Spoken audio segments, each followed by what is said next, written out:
Spring is finally here. The season is changing. It's getting warmer. That means new baby animals, new plants out in the garden, pollen, unfortunately. But I've taken some time to reflect on some things, and this is the time for me to honor the cycle of life as well. Stay tuned. Let's talk about it.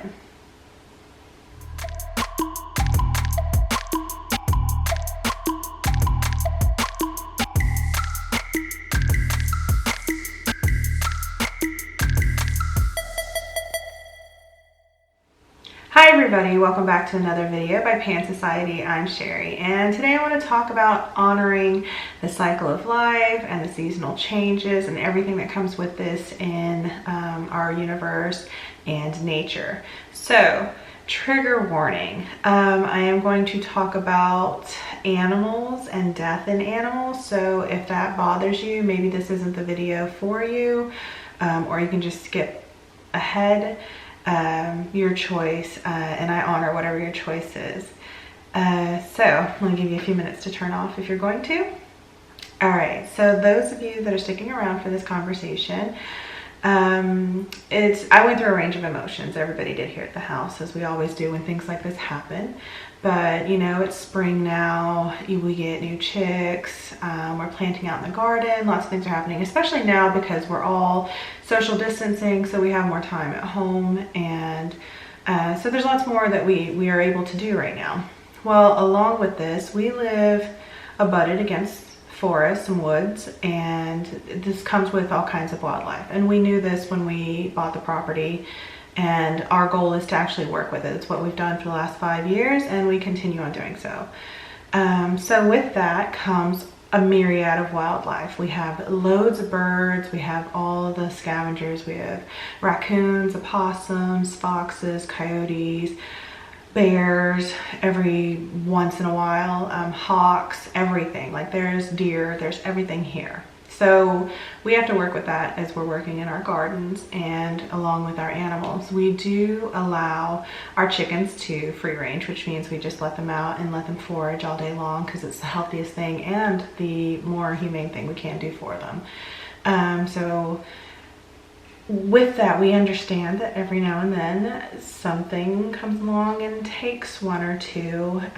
Same thing in our garden. We understand that we plant plenty and then animals will come and take from it as well. It's kind of a give and take, as you know, we're honoring living here. So yesterday, unfortunately, was one of those terrible days for us. We got hit by a fox, actually 2 foxes that we can confirm visually that we saw them.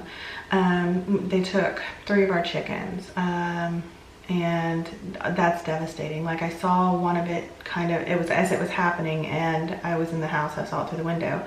So as I'm coming outside, you know, obviously my gut reaction is to stop the pain that's happening, right? My chickens are being hurt. So, you know, I'm like alerting everybody. I'm like, hey, there's a fox, it's eating our chickens. And we named our chickens, and this one happened to be named Pants. And so, you know, it's like, it's killing Pants. We go out there, we scare the fox. But later on, as I process that emotion, and then I'm upset because Pants didn't make it, and then I find the 2 other birds, there's reactions of, okay, let's hunt the fox down. This is not my gut reaction, but there's other people in this house that I understand why they feel this way, because it's a protection mode. For me, I had to process why it happened, and it's springtime. The fox is hungry. She might have had babies or is about to have babies, and it's the cycle of life. Like, we are right here in her backyard. She's got a den like right behind our house. The property that abuts ours has a huge building there, and I think her den's under there. So I understand this, and we are aware of it, that this time of year this happens, and we just let our guard down, or it kind of slipped our mind. So it's one of those things where you have to understand motivation. So while we're processing our emotions of, you know, protection, fear, anger, sadness, understanding what the fox was going through. You know, she's trying to figure out how to provide for herself and her kits, and that's just how life goes. Like, we understand, you know, it's a give and take of living here. So it's kind of having gratitude that, hey, she could have taken all of them and decimated us, but no, she only got the 3. And you know, we did confirm like one of the other foxes that was involved was very sick and mangy, and so I get it, our chicken might be an easy prey. So there are things that we could do. Like we have a lot of farmers around us that are very I mean, they'll kill anything that comes and attacks their property, and we are not like that. We're a live and let live, and you know, you got it. So it's one of those things I have to think about when we're going into these seasons, and honoring that it is part of how things work. Like we're in woods, we're in a wooded area, so they have to eat too, and you know, they got it fair and square. And so either I have to better protect the chickens in a different way, or abide by the laws of nature and how everything's working. So I'm okay with how this all works out. I will still have all those emotions every single time, but I also understand we all have to eat, we all have to survive, we all have to live, and we can all do it together all the time in a balance. So that's what it's all about, right? Connectivity and balance as we're doing all of these things.